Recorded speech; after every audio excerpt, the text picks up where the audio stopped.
ఏంటి సార్ ఇప్పుడు ప్రస్తుతం ఆంధ్రాలో కొత్తగా ఒక గవర్నమెంట్ ఫామ్ అయ్యి 1 సంవత్సరం అవుతుంది కదా కూటమి ప్రభుత్వం.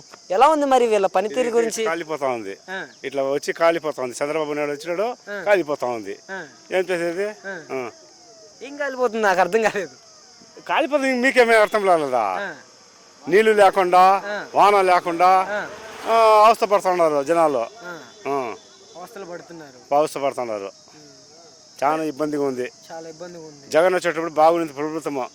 జగన్ ఇదైపోయింది. చంద్రబాబు నాయుడు వచ్చినాడు ఈ మాట కాలిపోతా ఉంది. ఏంటంటే అసలు ఈయన వచ్చిన తర్వాత సంక్షేమాన్ని బాగా అభివృద్ధి చేస్తూ ముందుకు తీసుకెళ్తున్నాడంట. ఎక్కడి నుంచి తీసుకుని పోతా ఉన్నాడు? ఎక్కడి నుంచి తీసుకుని పోతా ఉన్నాడు? ఏం తీసుకుని పోయాలి? అమ్మ రూపాయి ఆదాయం లేదు, అమ్మ ఒడి లేదు.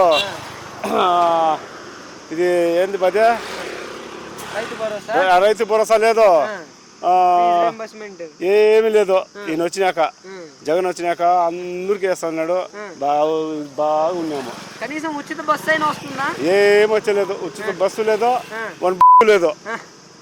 కాదండి, మరి ఇప్పుడు ప్రస్తుతం ఆంధ్రాలో ఈ రెడ్ బుక్ పాలన నడుస్తుంది కదా, ఈ రెడ్ బుక్ చూసి వైసీపీ వాళ్ళంతా భయపడుతున్నారంట. భయపడుతున్నారు. ఏం చేసేది?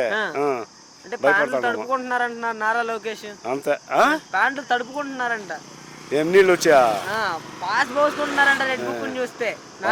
ఊరు గమ్ములు చెట్టుగా మాట్లాడతాను నేను. మళ్ళా నారా లోకేష్ అంటున్నాడు. నారా లోకేష్ నా ముందుకు రమ్మని చెప్తూనే వేస్తాను మనకి. కాదండి, ఒక నిమిషం.